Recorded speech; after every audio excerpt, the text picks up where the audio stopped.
We've reviewed the best phones that are currently available, but now it's time for the iPhone 6, the Samsung Galaxy S6 and the M9 to go head to head.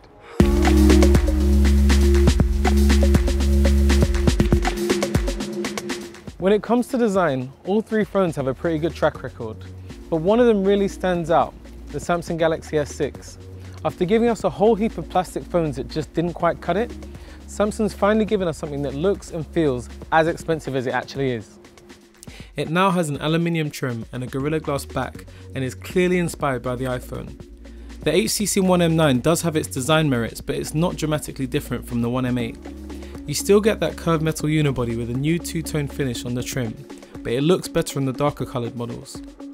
One nagging issue is that the standby button is too close to the volume buttons, which means it's too easy to get the two mixed up. We shouldn't of course forget about the iPhone. While it might not be as iconic as something like the iPhone 4, it's still a beautifully built phone that feels lovely to use. If we had to rank them in order, we'd go for the S6, followed by the iPhone 6, and then the M9. With its 5.1-inch Quad HD Super AMOLED display, the S6 is an ideal phone for enjoying videos, photos, books, and even comics.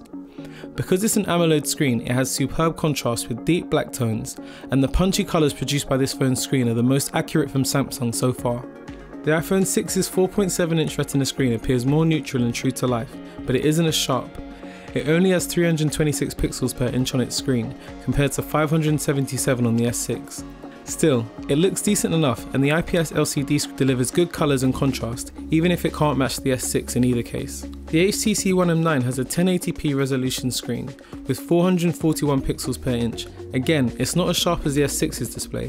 The S6 is the clear overall winner here. These days, phones are used more like cameras than they are to make phone calls, so it's easy to see why manufacturers spend the majority of their time talking about photos. Perhaps HTC should have made less of a big deal about its all-new 20.7 megapixel camera. While it's an improvement over the M8's, the difference is minimal, and compared to the competition, the camera simply isn't good enough. iPhones typically set the standard for what people expect from smartphones, and until the S6 was released, there were no genuine challenges to Apple's reputation.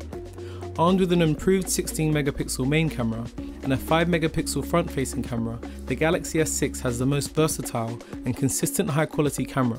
It can capture a ridiculous amount of detail and handles low light situations better than the iPhone 6. For colour accuracy and detail, the S6 and the iPhone 6 are pretty close, but I'd have to say that the S6 is the best all round.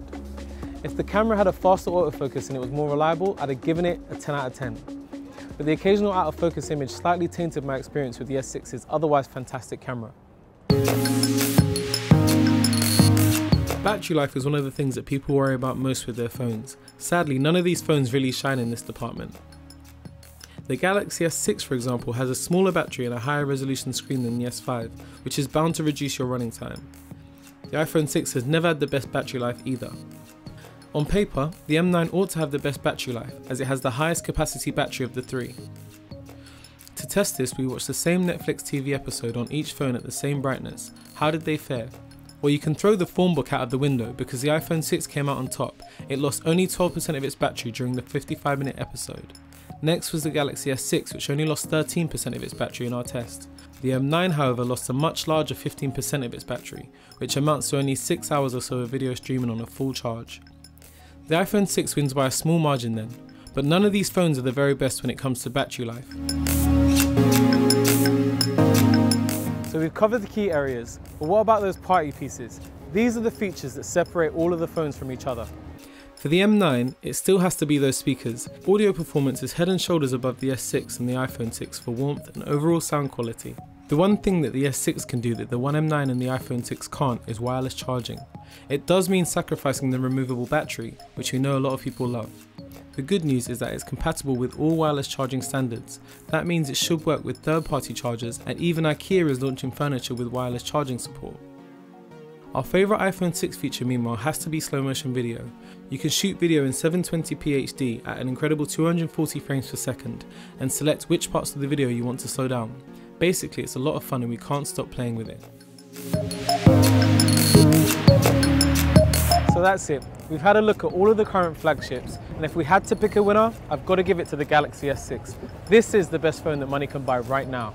but the iPhone 6 is a close second, followed by the M9.